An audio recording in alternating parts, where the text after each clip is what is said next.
मेरा नाम अली है और मैं रावलपिंडी का रिहायशी हूँ। आज से 9 साल पहले मेरी उम्र 17 साल थी और मैं 10वीं क्लास का तालिब इल्म था और रोज़ाना रिक्शे पर स्कूल जाया करता था। और एक दिन दूसरे मोहल्ले की एक लड़की जिसका नाम मरियम था, उसने भी मेरे साथ रिक्शे में स्कूल जाना शुरू कर दिया। वो भी 10वीं क्लास में पढ़ती थी। मैं उसे देखता रहता था और वो मुझे देखती रहती थी। बस फिर मुझसे नहीं रहा गया। मैंने एक दिन उससे उसका फ़ोन नंबर मांग लिया और उसने भी बिना किसी एतराज़ के मुझे अपना मोबाइल नंबर दे दिया। अब हमारी व्हाट्सएप पर बात होना शुरू हो गई और फिर 1 साल हो गया। हमने स्कूल को खैराबाद कह दिया।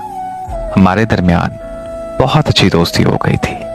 हम दोनों कॉलेज जाने लगे। दोस्ती के बाद मुझे उससे बहुत मोहब्बत हो गई।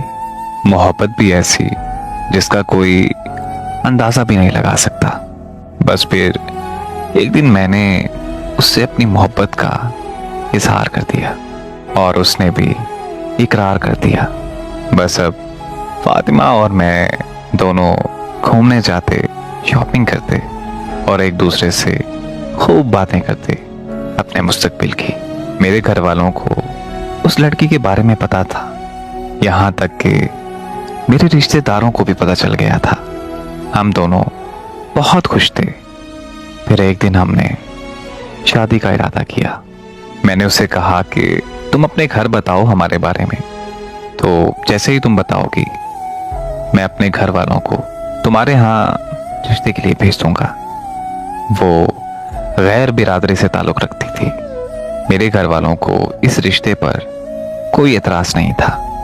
और फिर एक दिन मेरे घर वाले रिश्ता लेने के लिए गए तो उसके वालिद ने ये कहकर इनकार कर दिया कि हम गैरों में रिश्ता नहीं करते और मेरे घर वालों की बेइज्जती करके उन्हें घर से निकाल दिया। मैं उस वक्त बहुत मायूस हो गया। फिर उनकी फैमिली के कुछ आदमी मेरे अब्बू के दोस्त थे। मेरे अब्बू ने अपने दोस्तों को कहा कि वो उनसे बात करें, लेकिन उससे भी कोई फायदा ना हुआ।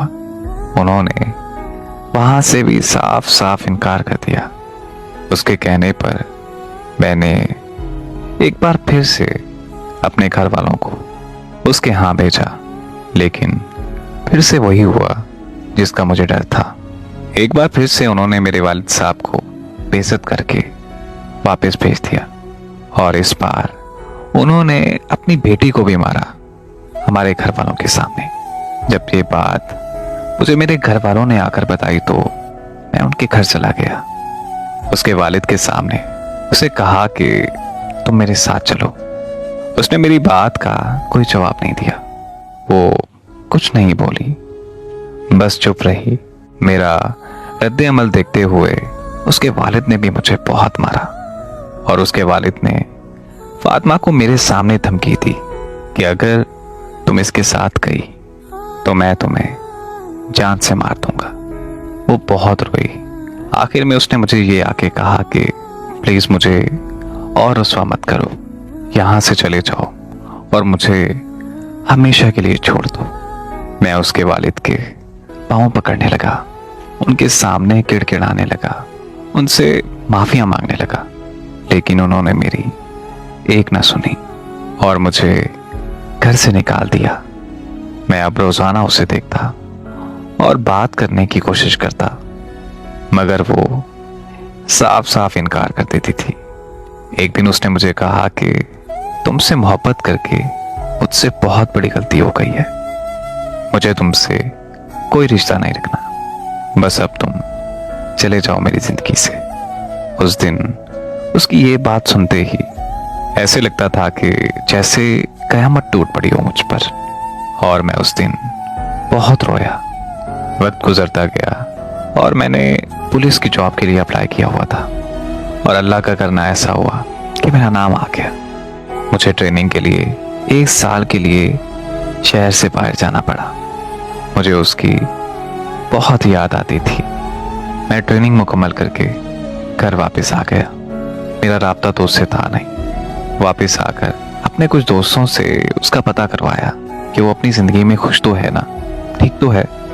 तो पता करवाने पर मुझे ये मालूम हुआ कि उसकी शादी हो गई है, उसकी फैमिली के किसी लड़के के साथ। ये खबर सुनकर मैं बहुत रोया।